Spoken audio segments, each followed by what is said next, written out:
હાલો તાર આપણે વારું જો વટાણાનું શાક બનાવવાનું એ બધું અસલ મોરીને મેકી દીધું, ટમેટા, કોથમરી, લીલું લસણ ને ડુંગળી.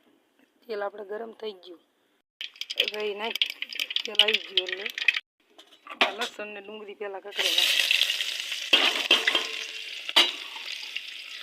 પછી ટમેટા મારે બાની લાગે તો અમારે જ નથી.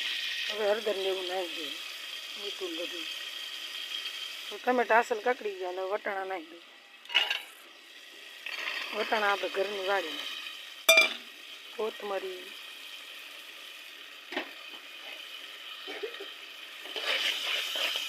હવે મરચું. શાક આપણું બની જાય અસલ. લાલ મરચું નાખી દીધું ને થોડુંક પાણી નાખીને ઘડીક આપણે આને સડવા દેવાનું અસલ. પછી રોટલાને એવું બનાવવાનું. ભાવ કોરું નહીં, રસાવાળું.